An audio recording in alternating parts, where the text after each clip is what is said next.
اعوذ باللہ من الشیطان الرجیم، بسم اللہ الرحمن الرحیم۔ پہلی دعا کے بعد آج ہم دوسری دعا امام علیہ السلام کی تحمید و ستائش کے بعد رسول کریم صلی اللہ علیہ وآلہ وسلم پر درود و سلام کے سلسلہ میں آپ علیہ السلام کی دعا سننے کا شرف حاصل کریں گے۔ بسم اللہ الرحمن الرحیم۔ تمام تعریف اس اللہ تعالیٰ کے لیے ہے جس نے اپنے پیغمبر محمد مصطفیٰ صلی اللہ علیہ وآلہ وسلم کی بعثت سے ہم پر وہ احسان فرمایا جو نہ گزشتہ امتوں پر کیا اور نہ پہلے لوگوں پر، اپنی اس قدرت کی کار فرمائی سے جو کسی شے سے عاجز و درماندہ نہیں ہوتی، اگرچہ وہ کتنی ہی بڑی ہو، اور کوئی چیز اس کے قبضہ سے نکلنے نہیں پاتی، اگرچہ وہ کتنی ہی لطیف و نازک ہو۔ اس نے اپنی مخلوقات میں ہمیں آخری امت قرار دیا اور انکار کرنے والوں پر گواہ بنایا، اور اپنے لطف و کرم سے کم تعداد والوں کے مقابلہ میں ہمیں کثرت دی۔ اے اللہ تو رحمت نازل فرما محمد صلی اللہ علیہ وآلہ وسلم اور ان کی آل علیہ الصلوۃ والسلام پر، جو تیری وحی کے امانت دار، تمام مخلوقات میں تیرے برگزیدہ، تیرے بندوں میں پسندیدہ، رحمت کے پیشوا، خیر و سعادت کے پیش رو اور برکت کا سرچشمہ تھے۔ جس طرح انہوں نے تیری شریعت کی خاطر اپنے کو مضبوطی سے جمایا اور تیری راہ میں اپنے جسم کو ہر طرح کے آزار کا نشانہ بنایا، اور تیری طرف دعوت دینے والے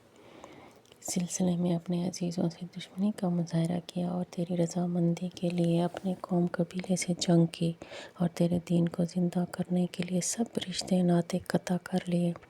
نزدیک کے رشتہ داروں کو انکار کی وجہ سے دور کر دیا، اور دور والوں کو اقرار کی وجہ سے قریب کیا، اور تیری وجہ سے دور والوں سے دوستی اور نزدیک والوں سے دشمنی رکھی، اور تیرا پیغام پہنچانے کے لیے تکلیفیں اٹھائیں، اور دین کی طرف دعوت دینے کا سلسلہ میں زحمتیں برداشت کیں،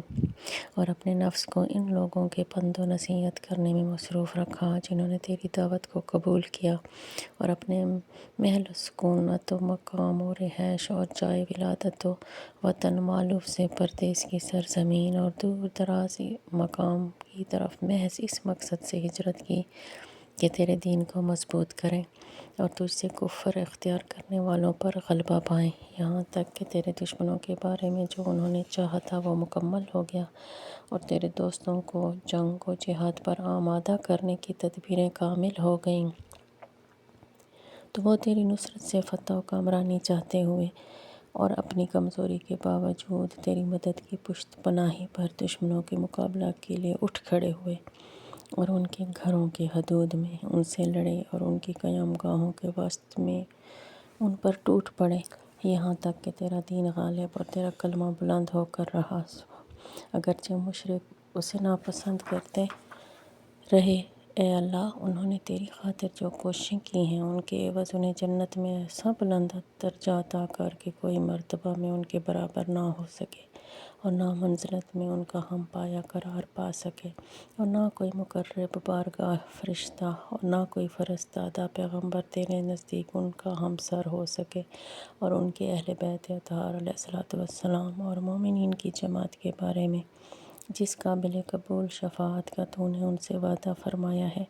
اس وعدہ سے بڑھ کر انہیں عطا فرما۔ اے وعدہ کے نافذ کرنے والے، قول کے پورا کرنے اور برائیوں کو کئی گنا زائد اچھائیوں سے بدل دینے والے، بے شک تو فضل عظیم کا مالک ہے۔ صدق اللہ العظیم۔